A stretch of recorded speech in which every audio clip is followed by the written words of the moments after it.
Bismillahirrahmanirrahim. Alhamdulillahi rabbil alamin. Wabihi nasta'in ala umurid dunya waddin. Wassalatu wassalamu ala sayyidil mursalin Sayyidina Muhammadin wa ala alihi wa sahbihi ajma'in.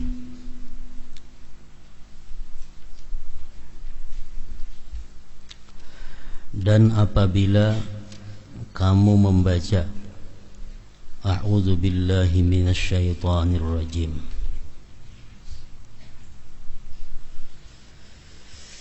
sesudah selesai membaca doa iftitah,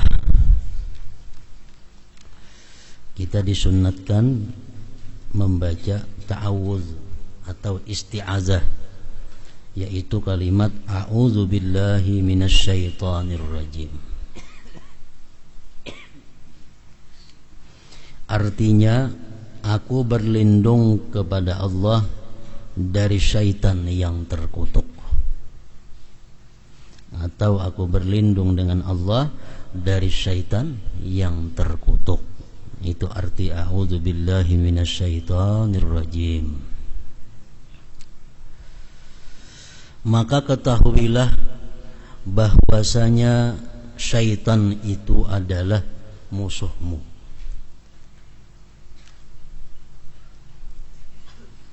dan mengawasi untuk memalingkan hatimu dari Allah Azza wa Jalla. Syaitan selalu berusaha memalingkan hati kita daripada Allah Azza wa Jalla,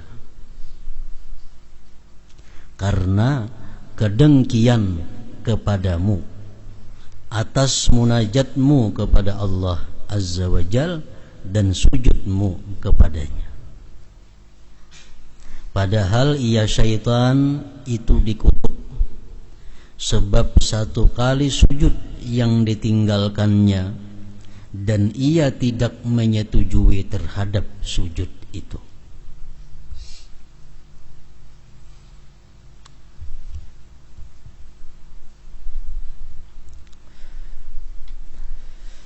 Dan permohonan perlindunganmu kepada Allah Subhanahu wa ta'ala daripadanya syaitan adalah dengan meninggalkan sesuatu yang disenangi oleh syaitan dan diganti dengan sesuatu yang disukai oleh Allah Azza wa Jalla, bukan dengan semata-mata perkataanmu a'udzubillahi minasyaitonir rajim tadi.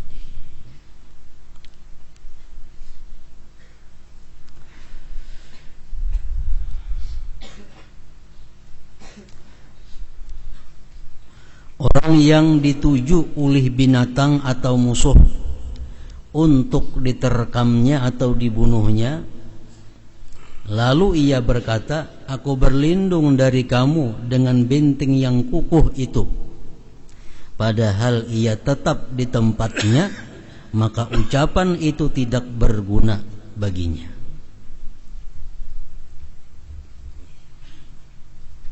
Bahkan tidak melindunginya kecuali penggantian tempat.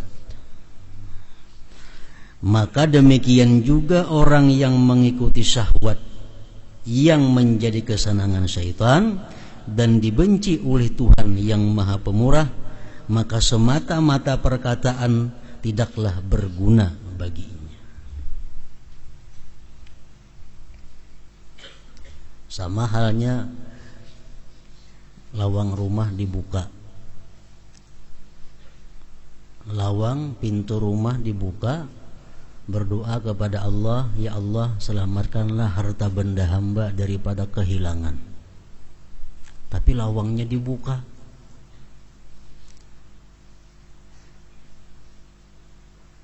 Itu persis sama dengan orang yang minta berlindung kepada Allah daripada syaitan terkutuk, tapi kehidupannya sehari-hari berbuat sesuatu yang disenangi oleh syaitan. Kalau kita hendak berlindung dengan Allah daripada syaitan yang terkutuk, maka jauhilah tempat-tempat syaitan itu. ada harimau atau ada ular. Lalu kita berdoa, ya Allah lindungilah aku daripada harimau. Tapi tatap bagana kada berjauh dari tempat itu. Nah itu maka perkataan itu akan sia-sia. Nah jadi supaya sembahyang ini terlepas daripada gangguan-gangguan syaitan, sembahyang ini terlepas daripada godaan waswis syaitan, maka kita disunatkan sunat yang sangat kuat untuk membaca a'udzubillahi minasyaitonir rajim. Nah kalimat itu, kalimat isti'adzah itu sangat berguna apabila sebelum sembahyang itu kita sudah menjauhi terlebih dahulu tempat-tempat syaitan. Kita sudah menutup pintu masuknya syaitan.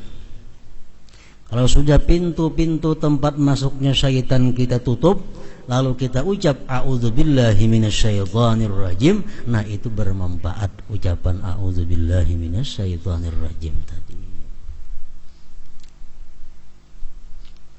Imam Al-Ghazali mengatakan pintu-pintu syaitan yang mesti kita tutup di dalam diri kita ada 10 pintu. Syaitan bisa masuk ke dalam diri kita melalui salah satu di antara pintu yang 10 ini. Kalau pintu yang 10 ini kita buka, walaupun 1000 kali kita mengucap a'udzubillah, ada manfaatnya. Kalaupun ada manfaat, manfaatnya halus. Imam Ghazali mengatakan pintu syaitan masuk ke dalam diri kita itu pertama lewat ghadab. Nah, lewat ghadab artinya apa? Marah.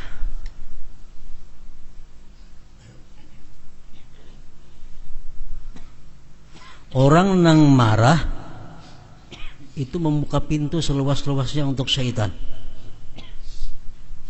Orang yang marah bisa membunuh, orang yang marah bisa memfitnah, orang yang marah bisa menggibah, orang yang bisa macam-macam. Nah jadi kalau kita parahatan marah itu kita bawa sembahyang, walaupun beberapa kali auzubillah, kan ada manfaatnya. Dinginkan dahulu marahnya, sudah tenang daripada marah, hanyar hendak sembahyang. Ayuha a'udzubillah minasyaitonir rajim, tapi pintu marah sudah ditutup. Pintu jalannya syaitan ditutup. Al-ghadab. Syaitan berkata, apabila ada hamba yang sedang marah, maka aku permainkan itu hamba seperti dia permainkan bola. Disipak-sipaknya, ditendang-tendangnya. Kayak itulah orang yang sedang marah dipermainkan oleh syaitan seperti kanak-kanak main bola. Itu orang marah, kada ingat lagi norma-norma, kada ingat lagi undang-undang agama, kada tahu lagi ini kuitan, kada tahu lagi ini mintuha, kada tahu lagi ini laki. Bila sudah sarik, nah ghadab itu pintu syaitan. Makanya sembahyang jangan sekali-kali kalau hati masih membara, hati masih marah, jangan sembahyang dulu. Karena itu masukan syaitan.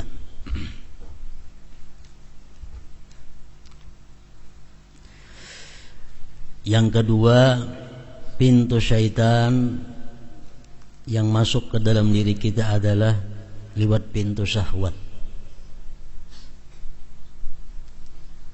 Syahwat artinya keinginan nafsu.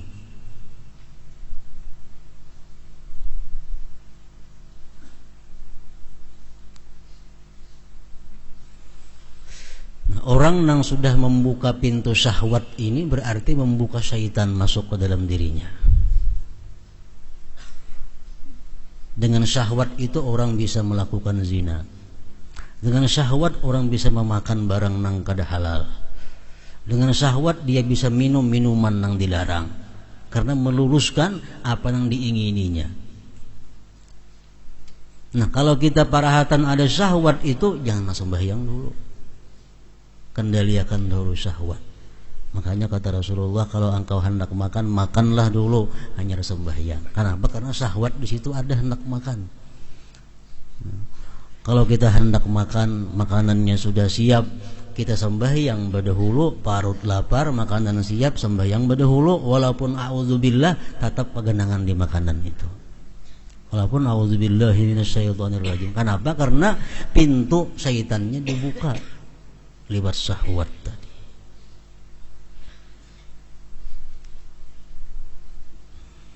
Yang ketiga, ujar Imam Ghazali, pintunya syaitan itu masuk ke dalam diri manusia ada lewat hasad, lewat dengki.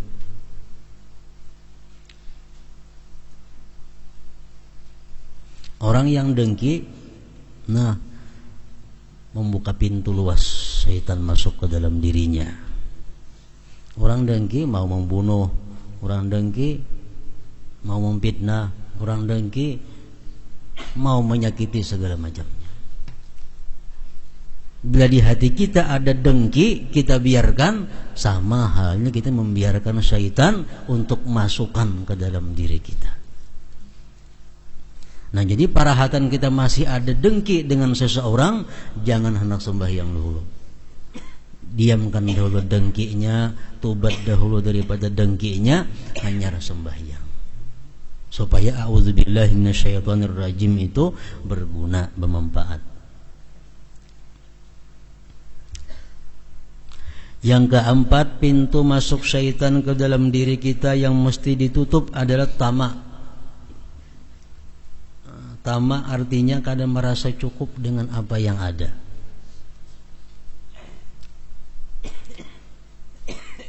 Ini mencakup seluruh perkara. Makan kada cukup, makan yang ada. Berpakaian kada cukup, pakaian yang ada. Penghasilan rasa kada cukup, penghasilan yang ada. Nah, bila macam itu masih ada dalam diri kita sifat tamak itu, sembahyang kayak apa aja kita kadang-kadang terhindar daripada syaitan. Kenapa? Karena selalu dimasuki syaitan untuk menghayal, mengingini, memiliki segala macam sesuatu yang dituntut oleh hawa nafsunya. Tamak. Yang kelima, asyiba minat ta'am walau halala. Kenyang dari makanan walaupun makanan yang halal.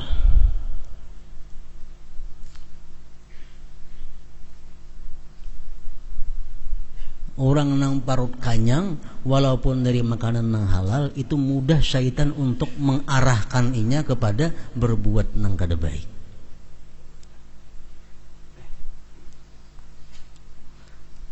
Jadi artinya kalau sembahyang itu parut lapar jangan, kanyang jangan. Parut lapar berpikir makan gimana sembahyangnya. Parut kanyang lapah pulang sembahyangnya. Nah, jadi kalau sembahyang itu supaya jangan terganggu dengan urusan itu antara kanyang lawan lapar. Dan agama pun menganjurkan demikian juga. Kalau kita makan, makanlah jangan sampai kenyang. Nah, karena bila sudah makanan itu kanyang, berarti kita membuka syaitan masuk ke dalam diri kita.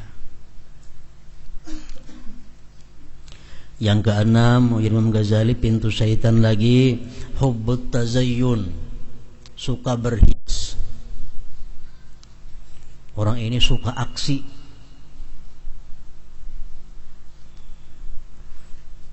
Nah, orang suka berhias ini membuka pintu syaitan karena bisa menggunakan perhiasan yang haram. Laki-laki bisa memakai utas emas, pakai kalung emas, bebunil emas, ketujuh berhias. Nah, ketujuh berhias itu adalah merupakan pintu syaitan. Orang nang ketujuh berhias ini walaupun naudzubillahi berapa kali sehari kada ada manfaatnya. Kenapa? Pintu syaitan dibukakan. Hubbut tazayyun. Yang ketujuh, al-ajalah, segera. Segera, maksudnya segera ini adalah kada berpikir matang dalam mengambil sesuatu keputusan. Hendak nukar napakah, kada berpikir tukar. Hendak kamanakah, kada berpikir tulak. Hendak apa, kada berpikir banyak, gawi. Nah, ini ngarannya aja. Kalau orang seperti itu dalam kehidupannya, orang ini adalah kawannya syaitan. Karena kata Rasulullah, ala ajalah minasyaitan. Yang kedelapan, ad-darahimu wad-dananiru, dinar dan dirham. Artinya duit. Duit ini pun adalah pintunya syaitan.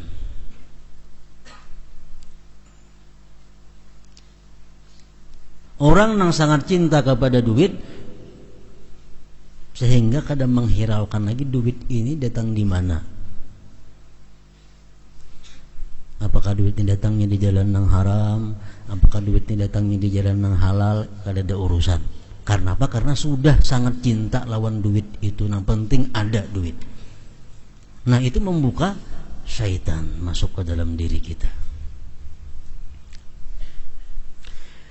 Yang kesembilan, pintu syaitan, al-bukhlu. Bukhul artinya apa? Kikir.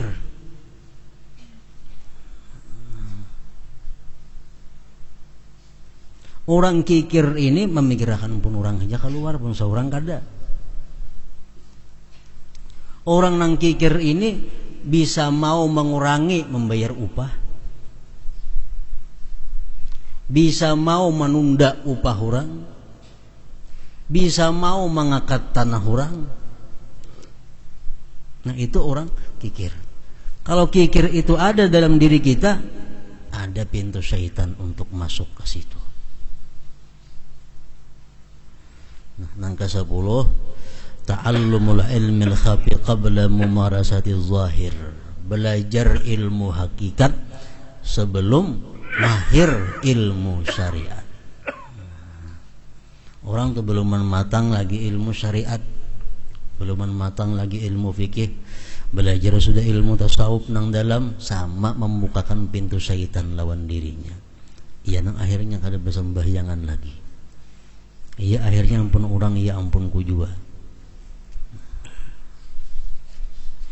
Nah, jadi pintu-pintu syaitan itu ditutup terlebih dahulu, hanya kita mengucap a'udzubillahi minasyaitonir rajim. Nah, bermanfaat tuh a'udzubillahnya. Rumah kita kunci, hanya kita bertawakal kepada Allah, minta dipeliharakan daripada pencuri. Nah, itu bermanfaat.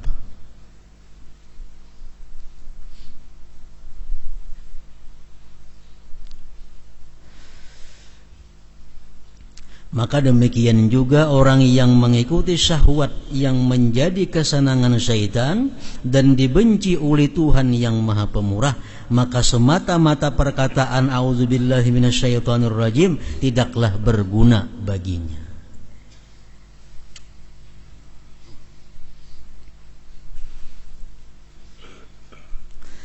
Maka hendaklah perkataannya disertai dengan azam, cita-cita untuk berlindung dengan binting Allah Azza wa Jalla dari kejahatan syaitan. Bintingnya adalah la ilaha illallah, tidak ada Tuhan melainkan Allah. Karena Allah Azza wa Jalla berfirman pada apa yang diberitakan oleh Nabi kita sallallahu alaihi wasallam, hadis kudusi, artinya la ilaha illallahu hisni faman dakhala hisni amina min azabi. Artinya la ilaha illallah adalah bintingku, barang siapa yang masuk ke bintingku maka ia aman dari siksaku. Orang yang berlindung dengan binting itu adalah orang yang tidak mempunyai sesembahan selain Allah yang Maha Suci. Adapun orang yang menjadikan hawa nafsunya sebagai Tuhannya, maka ia di lapangan syaitan, bukan dalam binting Allah Azza wa Jalla. Jadi supaya aman daripada godaan syaitan, masuk ke dalam pertahanan Allah. Pertahanan Allah itu mengapa? La ilaha illallah. Hadis kudusi mengatakan, Allah berfirman, la ilaha illallah itu adalah bintingku. Siapa yang masuk ke situ aman daripada segala-galanya. Nah, kayak apa cara masuk ke dalam binting Allah nang la ilaha illallah tadi?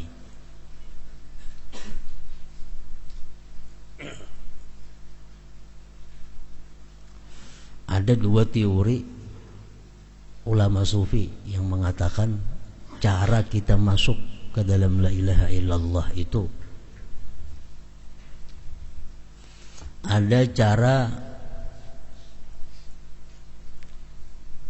membuang atau menghilangkan sesuatu yang mendatangkan maksiat, yang mendatangkan lalai kepada Allah, kemudian memperbanyak zikir la ilaha illallah.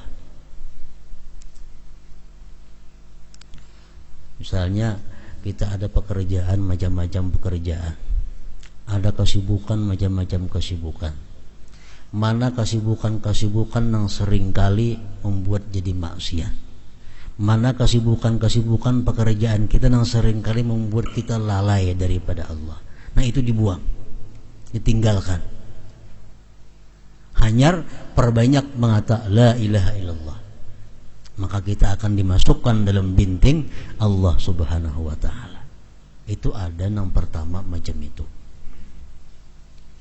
Jadi artinya sebelum mengamalkan la ilaha illallah, orangnya harus membersihkan diri dulu.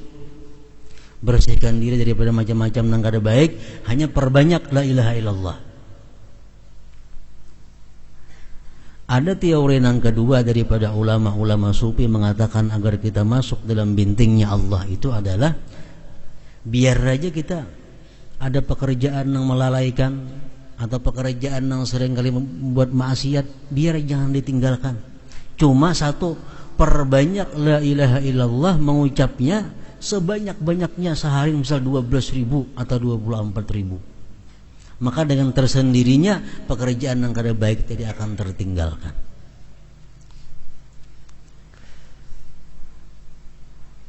Nah, jalan yang pertama, jalan yang ditempuh oleh Syekh Abdul Qadir Al-Jilani. Jalan yang kedua tadi, jalan yang ditempuh oleh Syekh Abdul Hasan As-Sadzili. Jadi orang nang katujuh bermain-main nang ada manfaatnya, orang nang masih macam-macam kelakuannya, biar aja dulu terusakan. Yang penting zikirnya banyak-banyak orang itu. Karena dengan sendirinya zikir itu akan merubah akhlaknya menjadi baik, sehingga dia bisa masuk ke dalam binting Allah subhanahu wa ta'ala. Nah, ada Syekh Abdul Qadir Jailani, jangan hendak berzikir dulu, bersih dulu diri. Gawian yang sering kali maksiat ampihi, pekerjaan-pekerjaan yang melalaikan daripada Allah tinggalkan. Nah, hanyar baru mulai berzikir. La ilaha illallah hisni faman dakhala hisni amina min azabi. Artinya la ilaha illallah adalah bintingku, barang siapa yang masuk ke bintingku maka ia aman dari siksaku.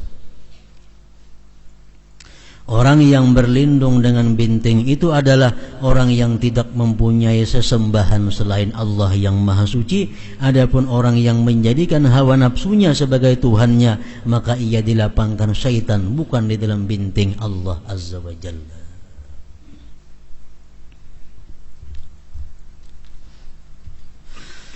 Ketahuilah bahwa sebagian tipu dayanya adalah syaitan itu menyibukkan kamu dengan ingat akhirat di dalam salatmu dan merencanakan perbuatan baik,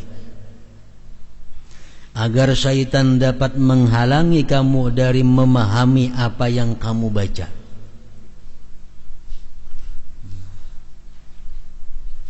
Misalnya syaitan menggoda kita sembahyang nih, supaya kita ingat lawan rumah, kita kawa mengatasi. Syaitan menggoda kita rahatan sembahyang supaya kita ingat lawan toko dagangan kita, kita kawa mengatasi.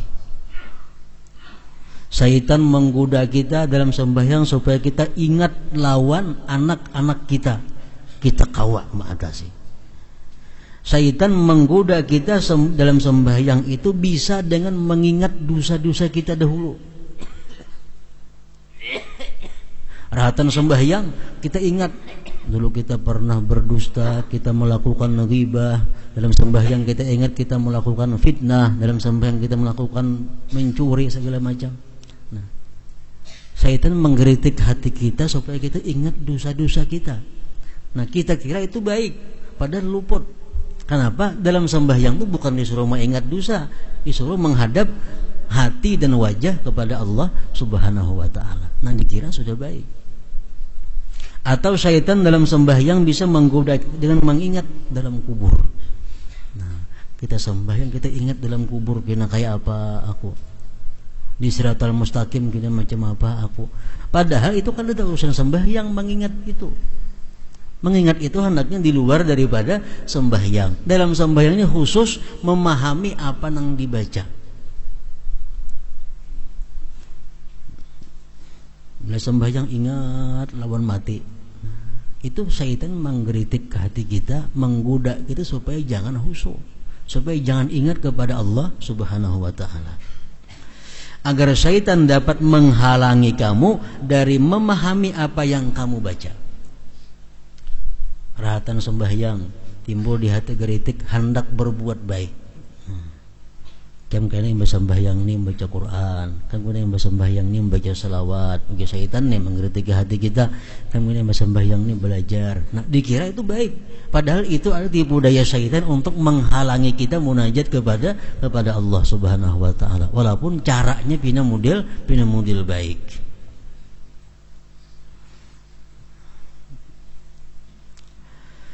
Ketahuilah bahwa segala sesuatu yang menyibukkan kamu dari memahami makna apa yang kamu baca, itu adalah was-was ngarannya, bukan khusyuk. Misal mulut kita membaca iyyaka na'budu wa iyyaka nasta'in, itu hati kita mesti paham bahwa hanya kepada Engkau ya Allah kami menyembah, hanya kepada Engkau ya Allah kami minta pertolongan. Lain pada itu was-was ngarannya. Waktu kita mengucap iyyaka na'budu wa iyyaka nasta'in, hati sadih, keingatan mati. Nah, itu salah nih tuh. Lain tempatnya mengingat mati di situ. Itu was-was syaitan ngarannya. Ketahuilah bahwa segala sesuatu yang menyibukkan kamu dari memahami makna apa yang kamu baca, itu adalah was-was.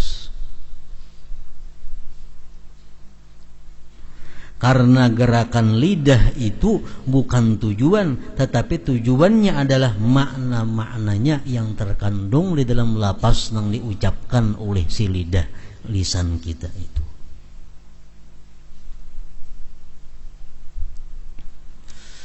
Adapun bacaan, maka manusia padanya ada 3 golongan.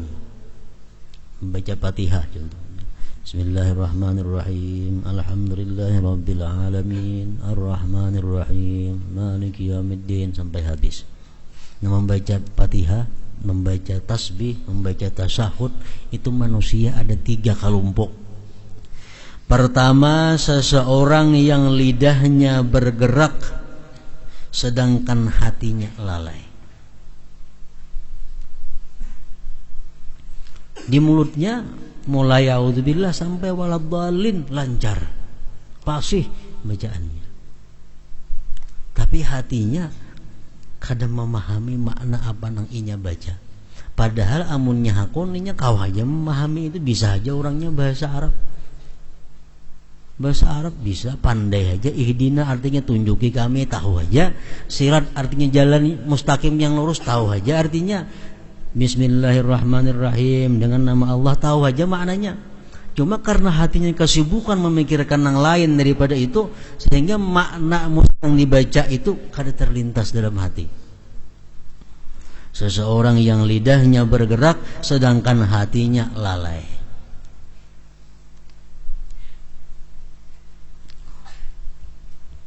Nah, yang kedua, seseorang yang lidahnya bergerak sedangkan hatinya mengikuti lidah, maka ia memahami dan mendengar daripadanya seolah-olah ia mendengar dari orang lain. Ini adalah derajat ashabul yamin, golongan kanan, paling rendah derajat. Yang pertama tadi kada berderajat nih tuh ngarannya. Jadi lidah ini mengucap, hati mengiringi. Seolah-olah hati ini mendengar dari orang lain. Misal di mulut kita, a'udzubillahi minasyaitonirrajim. Nah, hati mendengarkan dan hati memahami, aku berlindung dengan Allah dari godaan syaitan yang terkutuk. Bismillahirrahmanirrahim. Nah, hati mengikuti lisan. Bismillahirrahmanirrahim. Hati dengan nama Allah yang Maha Pengasih, Maha Penyayang. Alhamdulillahirabbil alamin. Dalam hati segala puji bagi Allah Tuhan semesta alam. Ar-Rahmanir-Rahim, yang Maha Pengasih. Jadi begitu kalimat dibaca, hati mengiringi. Kalimat dibaca, hati mengiringi. Nah, ini adalah ashabul yamin. Ini selamat ini orang. Dan seseorang yang hatinya mendahului kepada makna-makna terlebih dahulu, kemudian lidah melayani hati lalu menterjemahkannya, maka dibedakan keadaan lidah itu juru terjemah hati atau lidah itu menjadi guru hati. Kalau yang pertama tadi, lidah menjadi guru hati. Bismillahirrahmanirrahim. Di hati dengan nama Allah yang Maha Pengasih lagi Maha Penyayang. Alhamdulillahirabbil alamin. Di hati segala puji bagi Allah. Itu ngarannya lidah gurunya oleh hati. Nah, ada golongan yang ketiga ini adalah orang yang hatinya mendahului kepada makna-makna terlebih dahulu, kemudian lidah melayani hati lalu menterjemahkannya. Jadi sebelum mengucap a'udzubillah, hatinya sudah berkata, aku berlindung dengan Allah dari godaan syaitan yang terkutuk. A'udzubillahi minasyaitonirrajim. Dengan nama Allah yang Maha Pengasih lagi Penyayang. Bismillahirrahmanirrahim. Segala puji bagi Allah. Di hati ini sudah paham, hati sudah mengerti, lalu diucapkan alhamdulillahirabbil alamin. Di hati lagi, Allah itu Maha Pengasih, Maha Penyayang. Ar-Rahmanir-Rahim. Tuhanku itu Raja pada hari kiamat. Maliki yaumiddin. Nah, jadi mulut ini berguru lawan hati. Orang-orang yang dikatakan kepada Allah al-muqarrabun, lidah mereka adalah juru terjemah yang mengikuti hati dan hati tidak mengikutinya. Nah, ini tingkatan yang lebih tinggi lagi artinya. Kalau kita kawa macam itu, minimal kita mesti kawa hati mengiringi lidah. Nah, biar lidah berdahulu tapi hati mengikuti. Kalau kita kada kawa hati berdahulu hanyar lidah.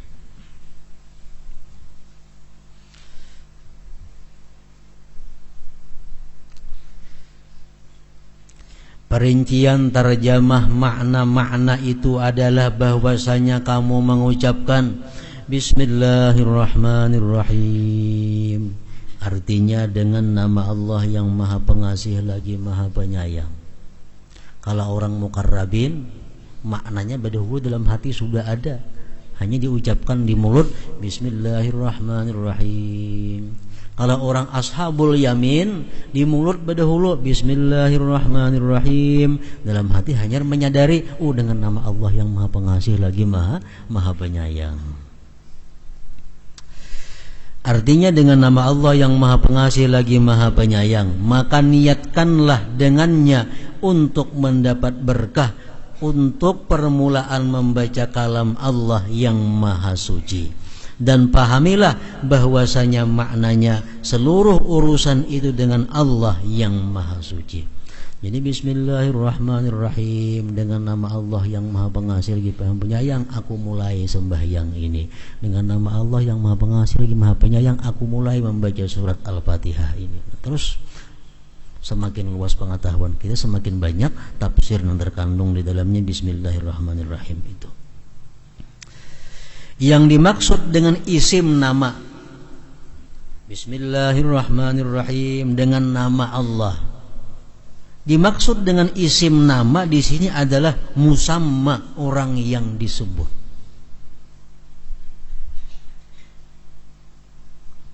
Dengan nama Allah artinya dengan Allah maksudnya. Dan apabila urusan-urusan itu dengan Allah yang maha suci, maka pastilah alhamdulillah.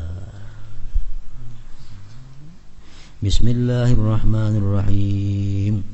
Dengan nama Allah yang maha suci, yang maha pengasih, maha penyayang, aku mulai sembahyang ini, aku mulai membaca surat Al-Fatihah ini. Alhamdulillahirabbil alamin. Segala puji bagi Allah, Tuhan semesta alam. Pengertiannya adalah syukur itu bagi Allah. Alhamdulillahirabbil alamin. Itu kita ucapkan alhamdulillah sesudah bismillah. Bismillah itu kita ucapkan menyertai perbuatan. Bismillah kita ucapkan menyertai perkataan. Dengan nama Allah yang maha pengasih penyayang, aku mulai ini sembahyang ini. Nah, kita bisa bergerak sembahyang, kita bisa membaca Fatihah, itu karena nikmat dari Allah Subhanahu wa taala. Makanya kalimat berikutnya, alhamdulillahirabbil alamin. Segala puji bagi Allah Tuhan semesta alam. Pengertiannya adalah syukur itu bagi Allah karena segala nikmat itu dari Allah. Dan barang siapa yang berpendapat nikmat itu dari selain Allah, atau dengan syukur ia maksudkan selain Allah yang maha suci, bukan karena ia dikuasakan dari Allah Azza wa Jal, maka dalam membaca tasmiyah bismillahirrahmanirrahim dan tahmid alhamdulillahirabbil alamin itu kurang.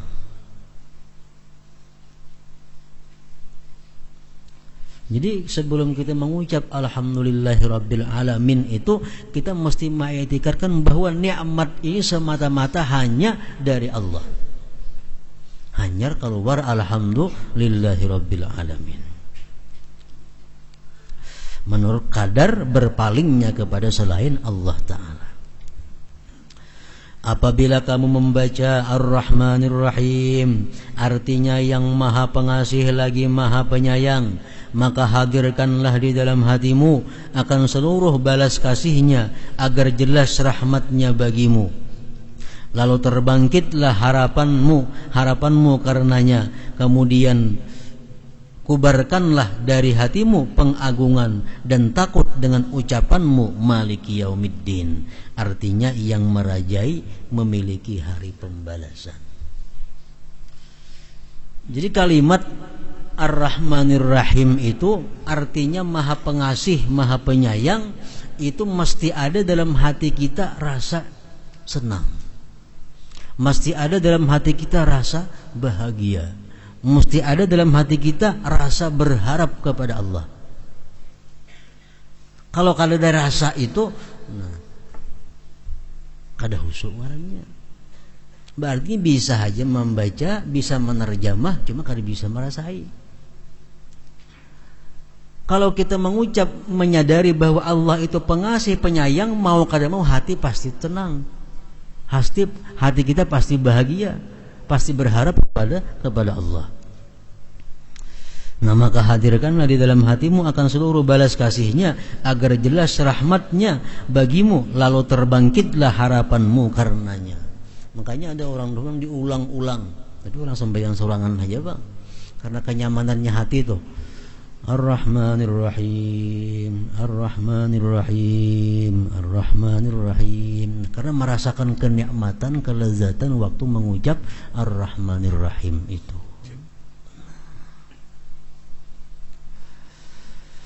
Nah, kemudian sesudah kita merasakan kenikmatan dan kelezatan itu, kita ada takut kepada Allah.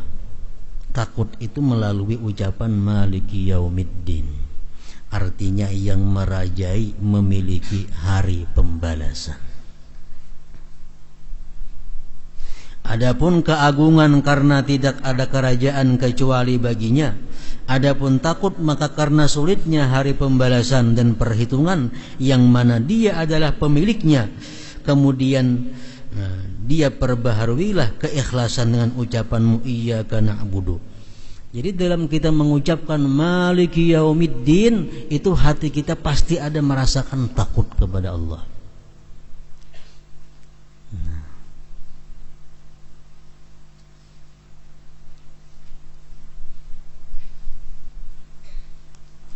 Kemudian perbaharuilah keikhlasan dengan ucapanmu iyyaka na'budu, artinya hanya kepadamu kami menyembah, dan perbaharuilah kelemahan dan kebutuhan dan kekusungan dari daya dan kekuatan dengan ucapanmu wa iyyaka nasta'in, artinya hanya kepadamu kami memohon pertolongan. Dan yakinlah bahwasanya tidak mudah ketaatan bagimu kecuali dengan pertolongannya. Dan dia mempunyai anugerah jasa, karena Allah telah memberi pertolongan kepadamu untuk taat kepadanya, dan dia menjadikan kamu khidmat untuk beribadah kepadanya, dan dia menjadikan kamu ahli munajat kepadanya. Seandainya dia menghalangi kamu dari pertolongan taufik, niscaya kamu termasuk golongan orang-orang yang dijauhkan bersama syaitan yang terkutuk. Jadi waktu kita iyyaka na'budu, hanya kepada Engkau ya Allah kami menyembah, di situ hati kita kada boleh ada keingatan siapa jua pun hanya selain Allah. Wa iyyaka nasta'in, hanya kepada Engkau kami ya Allah minta pertolongan. Nah di situ ada hati kita merasa kerendahan, minta tolong kepada Allah. Di situ ada hati kita berharap-harap kepada Allah diberi pertolongan melalui wa iyyaka nasta'in itu. Kemudian apabila kamu selesai dari ta'awuz, a'udzubillahi minasyaitonirrajim, dan ucapanmu bismillahirrahmanirrahim, dari tahmid alhamdulillahirabbil alamin, dan dari menampakkan kebutuhan untuk mohon pertolongan secara mutlak, maka tentukanlah permohonanmu dan janganlah kamu memohon kecuali sepaling penting kebutuhanmu, dan bacalah ihdinas siratal mustaqim. Iyyaka nasta'in, kepada Engkau minta tolong ya Allah. Minta tolong nang apa? Ihdinas siratal mustaqim, tunjuki kami, tunjukkanlah kami jalan yang lurus, yang menuntun kami ke sisimu dan menyampaikan kami kepada keridhaanmu. Dan tambahkanlah dengan penjelasan, perincian, penguatan dan contoh dengan orang-orang yang telah mendapatkan nikmat hidayah dari para nabi, siddiqin, syuhada dan salihin. Bukan orang-orang yang dimurkai, yaitu orang-orang kafir, orang-orang yang menyimpang dari orang-orang Yahudi dan orang-orang Nasrani. Ihdinas siratal mustaqim, tunjuki kami jalanmu yang lurus. Tunjukilah kami jalan yang lurus. Jalan lurus itu jalan yang macam apa? Siratal ladzina an'amta alaihim, jalan yang telah, jalan mereka orang-orang yang telah kau berikan nikmat mereka itu, para nabi, para salihin, para syuhada. Ghairil maghdubi alaihim waladdallin, bukan jalannya orang-orang yang dimarahi Allah, bukan jalannya orang-orang yang tersesat. Itu penjelasan daripada yang kita minta kepada Allah, ihdinas siratal mustaqim tadi. Kemudian mohonkanlah perkenan dan bacalah amin, artinya perkenankanlah. Jadi itulah Fatihah dari awal sampai akhir. Di situ ada mendatangkan kenyamanan hati, kebahagiaan hati, ada mendatangkan ketakutan hati, ada mendatangkan berharapnya hati, ada mendatangkan mohon pertolongan kepada Allah. Segalanya tercakup dalam surat Al-Fatihah itu. Nah kalau kita kawa sedemikian itu dalam membaca Fatihah, khusyuk ngarannya sudah bintang surat Fatihah. Dan khusyuk itu kada sama antara satu dengan yang lain. Kalau kita membaca bismillahirrahmanirrahim, hati kita ke pasar, itu kada khusyuk sudah. Kalau kita membaca bismillahirrahmanirrahim, hati kita dengan nama Allah yang maha pengasih, maha penyayang, aku mulai munajatku kepada Allah, atau aku mulai sembahyangku, aku mulai bacaanku. Nah kalau macam itu sudah dapat bagian khusyuk. Tapi kalau kita begitu menyebut nama Allah Ar-Rahman Ar-Rahim, kita dalam hati kita ada senang, kita ada bahagia, itu lebih tinggi lagi derajat khusyuknya. Nah Jadi khusyuk pun bermacam-macam. Minimal khusyuk itu kita dapatkan adalah paham dengan apa yang dibaca. Mulut membaca, hati memaham menterjemahkan. Itu minimal sekurang-kurang derajat khusyuk. Nah, gitu. Apabila kamu telah membaca Al-Fatihah demikian itu, maka diserupakan kamu menjadi termasuk golongan orang-orang yang mana Allah Ta'ala berfirman,